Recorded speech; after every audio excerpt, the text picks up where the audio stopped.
Pro Group Management. Workers' comp that works for you.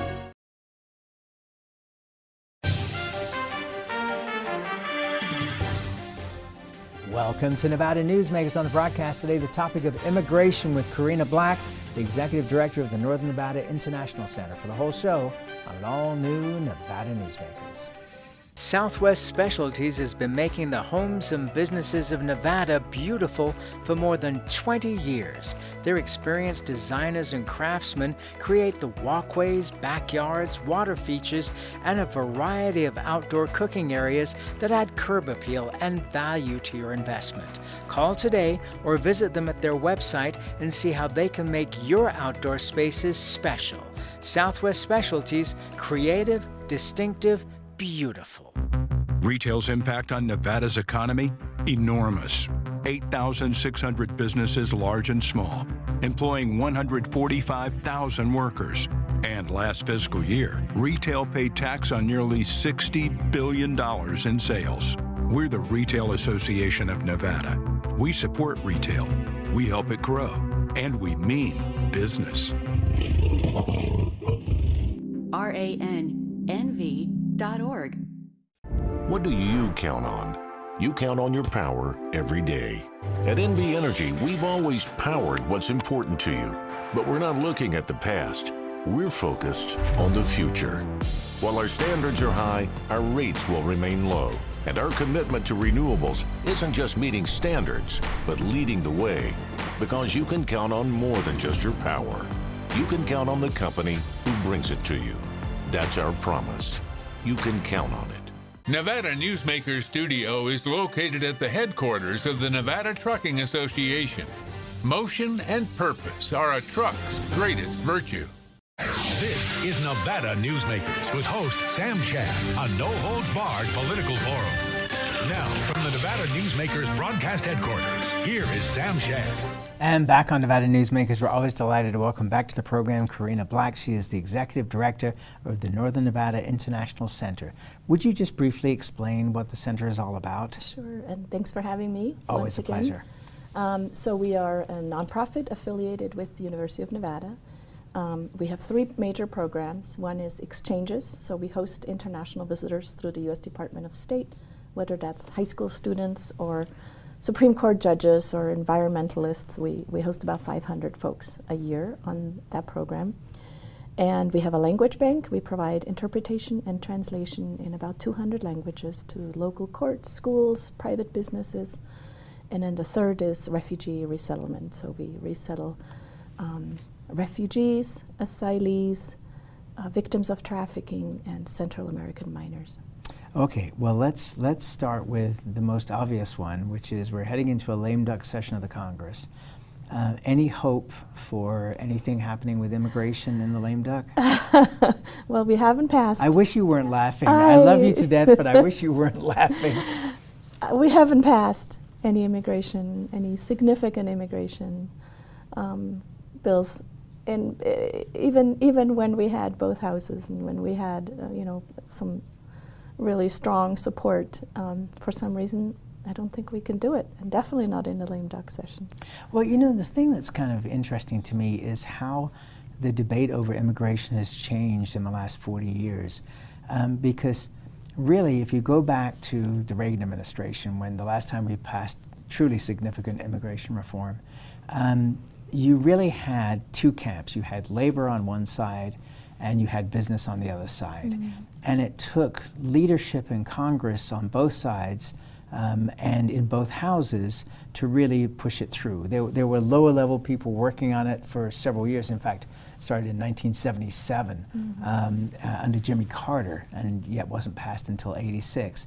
But it wasn't until the last year where it was really significant leadership in the Congress got this done. What do you think are the biggest differentiators now between the two, if there's two sides or more sides, of why we can't come to any kind of agreement?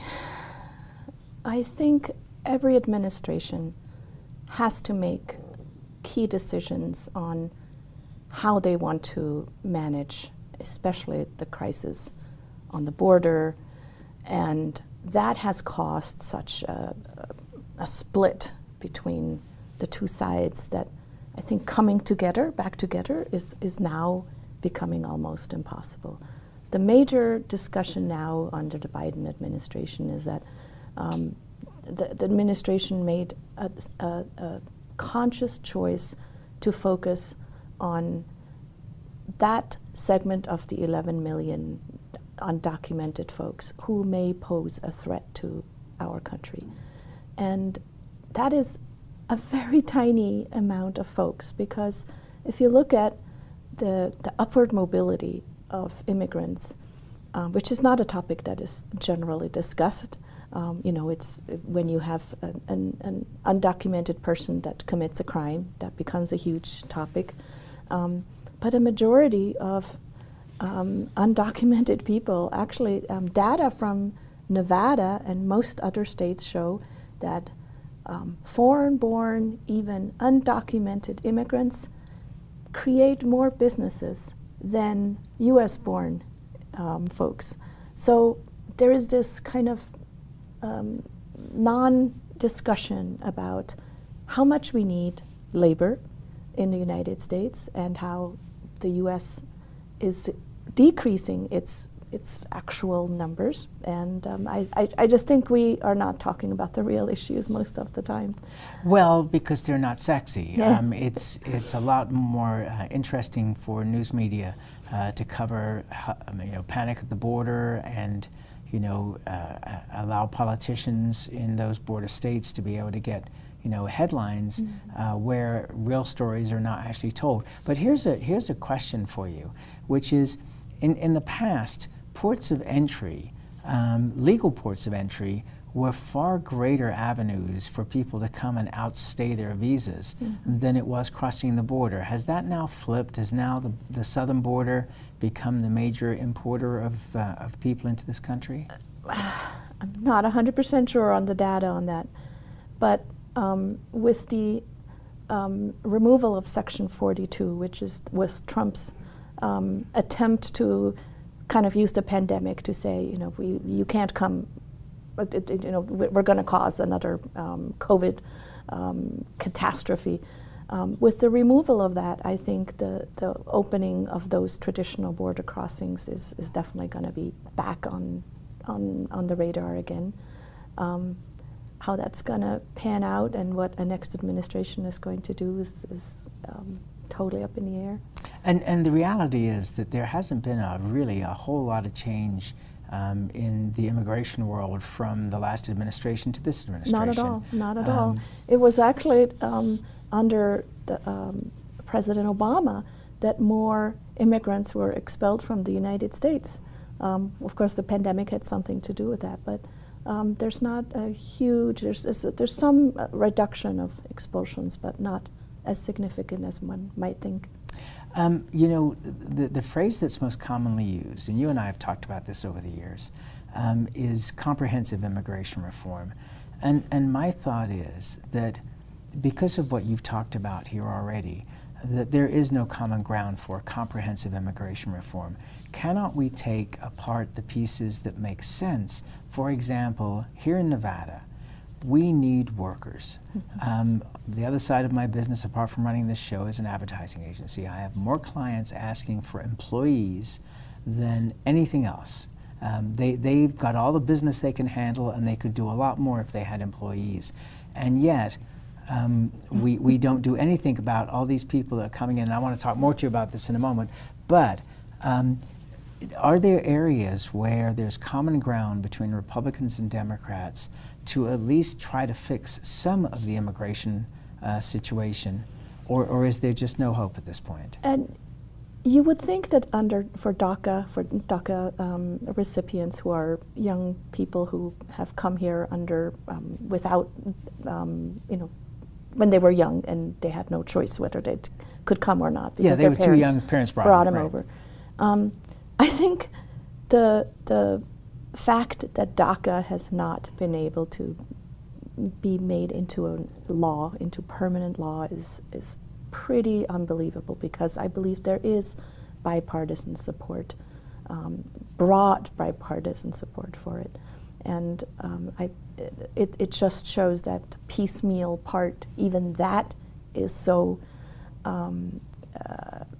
blown out in the news media that they can't, the right can't even get to agree to it. But generally, there is broad support for DACA. And for labor, I would say that as an immigration organization, I receive calls on a weekly basis from local businesses who are asking for refugees to work in their companies, and because there is such a huge labor shortage. So I think you're absolutely right. Why we can't get to a point of agreement on such an important issue eludes me.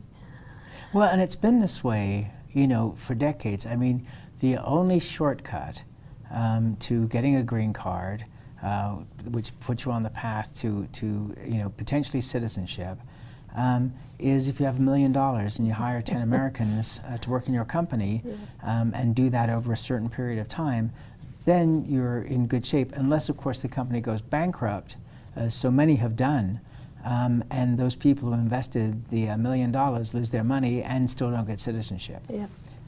It makes no sense. It makes no sense for a country that claims to be a country of immigrants. Well, we, not only do we claim we are a country of immigrants, and I think that that goes back to your earlier point, you know, which is that, you know, a lot of times people who are second, third, multiple generations of living in the United States take what we have for granted, whereas immigrants who struggle to make $1 a day come here and find out they can make $8, $10, $15 an hour. Yeah. You know, this is their nirvana. And so that's why people are coming. It's not because we're you know, when people knock the United States and say, you know, we're going downhill. No, no, people from all over the world would rather be here than somewhere else. Yeah. Is that the same in your estimation? Absolutely. I've been struck by the refugees that we have resettled. We're about 6 years old, which means folks that came about 5 or 6 years ago are now able to become naturalized citizens. And I've been just amazed by the pictures I'm getting from families that are going to USCIS and are getting their naturalization certificates, and they are eager on the day that they are able to be eligible for naturalization. They are at USCIS, and they're the proudest Americans I have ever met. When I became a citizen, because for those that don't know, I was born and raised in London, England. When I became a citizen, the first thing I did was sign up to vote. And you don't think it's going to be an emotional experience, but I would challenge anybody to go to any of the citizenship ceremonies that they have, and see the emotion in those rooms, and you will never forget it. Mm-hmm. So, all right, let's take a break. We'll come back. We'll talk about more specific things that you guys are doing when we come back. All right. Ring in the holidays with $350,000 big holiday extravaganza at Carson Valley Inn. Over 1,000 winners. Weekly cash, free play, and up to $10K in cash every Saturday. And 2 grand prize drawings. Win up to $20,000 in cash. 'Tis the season for winning big at the Carson Valley Inn. Pro Group Management is the place where companies can find workers' comp solutions that are designed to meet their specific business requirements.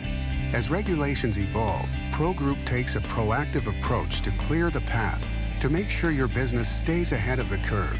Knowing your workers' comp program is optimized, you can focus on other important matters related to your growing business. Pro Group Management, workers' comp that works for you. Truck drivers are some of the hardest working people you'll meet, delivering over 70% of America's freight and 92% of Nevada's. When there's a natural disaster, they're delivering critical supplies to help those communities recover and rebuild. Every sector of the economy and our nation's military rely on truck drivers. So let's take a moment to say thank you.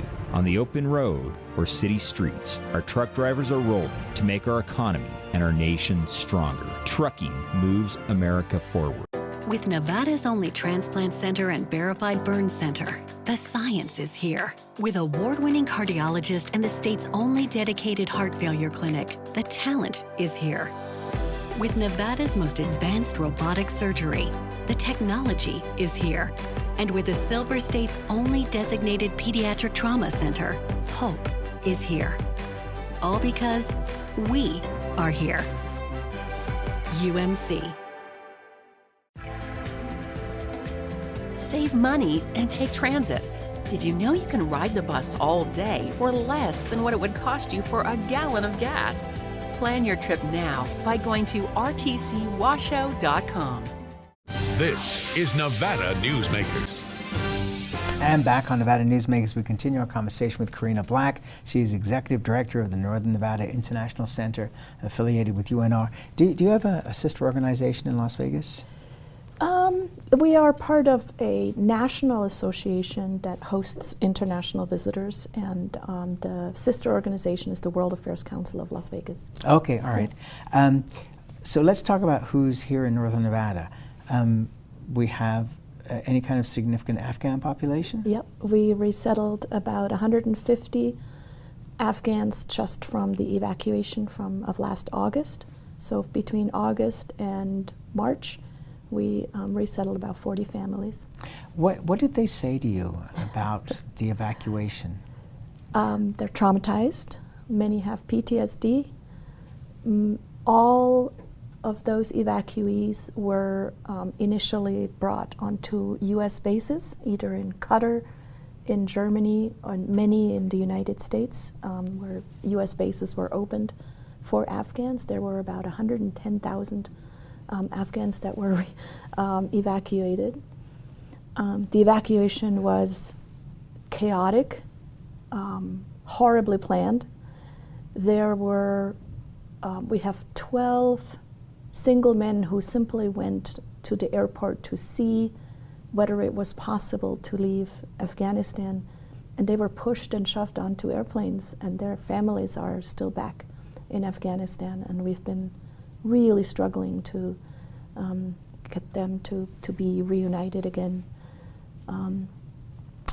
They had a difficult time in the camps, the military camps and bases that were set up, but ultimately they're happy to be safe and in a space where they can work and recreate their lives.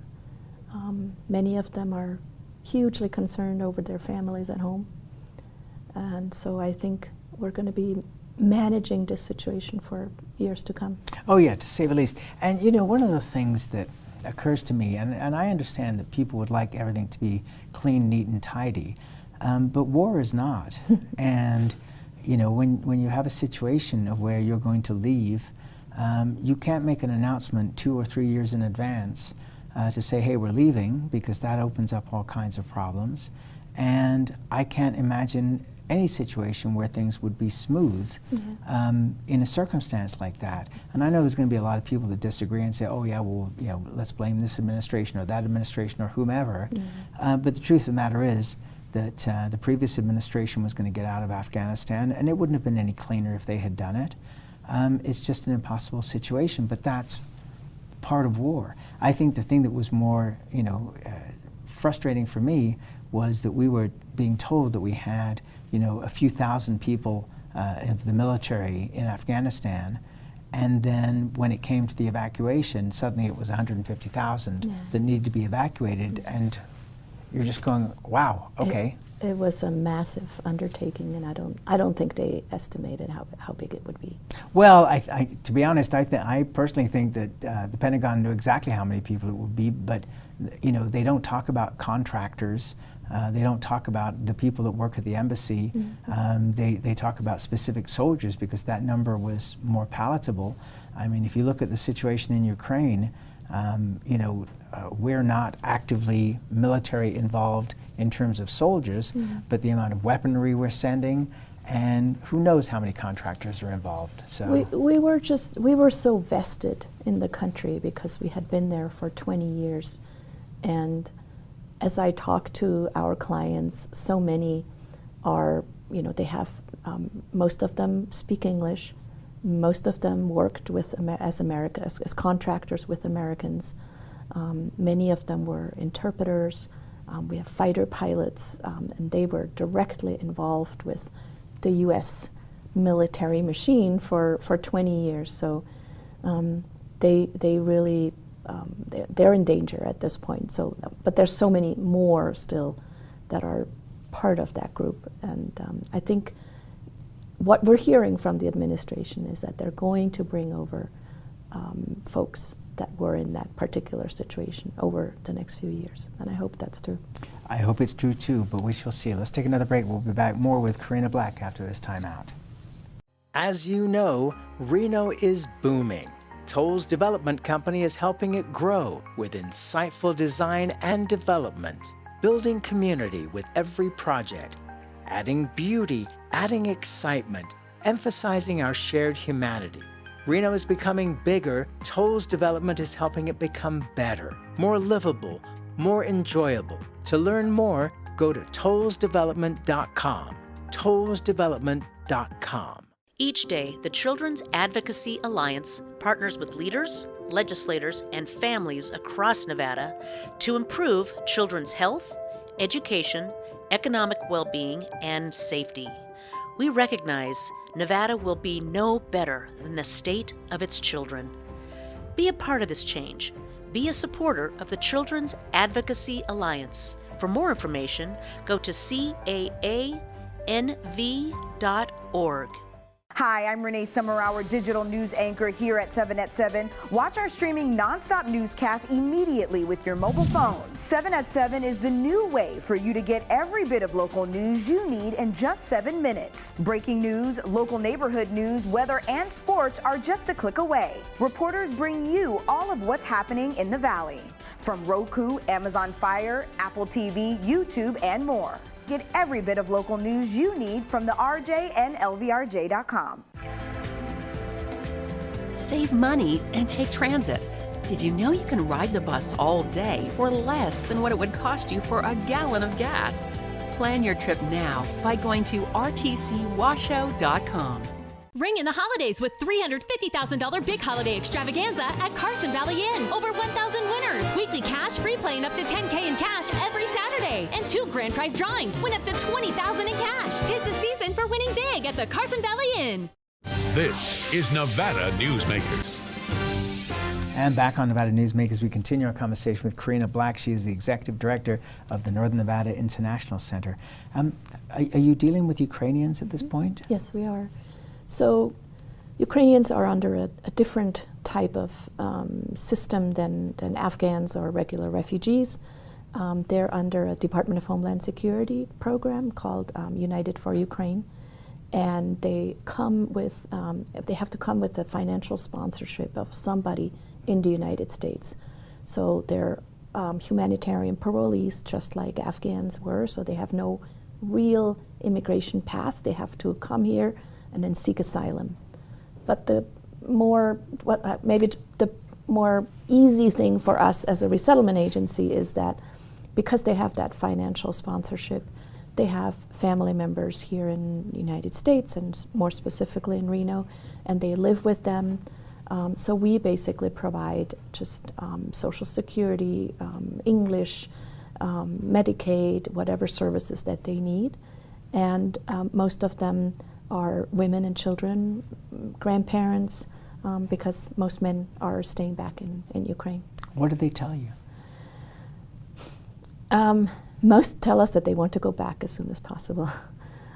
They're, unlike perhaps refugees from the Congo or from Syria, where there has been an almost complete collapse. I think with Ukraine, there's still this hope that as Ukrainians are faring better than anybody had assumed, that they could go back to a rebuilt Ukraine, and so that they might only stay for a year or two with family members. That really is a remarkable part of this story, is the resilience of these people. I mean, who would have thought? And it makes me wonder, did our military know how weak the Russian military was prior to this? And is that the reason why we're sending so many resources to Ukraine along with our NATO allies? I think we've had that impression of Russia's decline for many years now, and I think that this administration has actually done a really good job in providing significant support. I know Zelensky would like it to be more, But I've been very impressed with how the international community has come together, Europeans and Americans, to really put the Ukrainians in charge of their destiny, and to see them be so resilient and so strong has been really nice. Yeah, and as you mentioned, the desire to go back, not just to leave and be done, and the level of protest has been incredible to watch. Yeah. Are you optimistic for the upcoming next session of Congress? Well, I'm certainly happy that our senator was able to prevail, and she has been a good friend of resettlement and immigrants in general. Yeah, I guess I'm always optimistic that something positive can happen. We're not quite there yet on how it's going to pan out, but yeah, I think we can hopefully accomplish perhaps even immigration. DACA would be nice, but yeah, I'm pretty hopeful. Always a good thing to hear. Thank you so much. Have a great holiday season, and we look forward to having you back next year. Thank you. Thank you, and we'll be right back.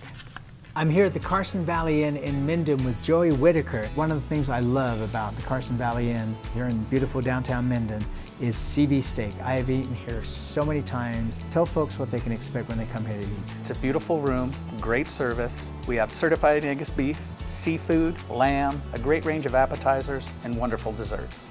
Jean-Michel's done a great job of selecting some beautiful wines for us. The customers love it, and we've got a great selection of cocktails as well. It's not a long way to get away to the Carson Valley Inn. Like a traditional handmade basket, retail is woven into the fabric of life in Nevada. From big box to mom and pop, retail supports our communities in countless ways. Jobs for the disabled, team uniforms for kids, help for the elderly, and so much more. Retail employs over 1 in 10 workers. Retail supports Nevada, and we support retail. RANNV.org. Brian Culpa Photography was born in the rolling hills of Massachusetts, and now he can help you experience the stunning beauty of Nevada in a whole new way through the power of flight. Flying has always been a passion for Brian, and at Brian Culpa Photography, he can make your imagination soar. Brian has the creative mind and tools to tell your unique story. Experience the bird's eye view at brianculpaphotography.com. What do you count on? You count on your power every day. At NV Energy, we've always powered what's important to you. But we're not looking at the past. We're focused on the future. While our standards are high, our rates will remain low. And our commitment to renewables isn't just meeting standards, but leading the way. Because you can count on more than just your power. You can count on the company who brings it to you. That's our promise. You can count on it. As always, you can watch Nevada Newsmakers 24 hours a day at NevadaNewsmakers.com. We'll see you on the next show.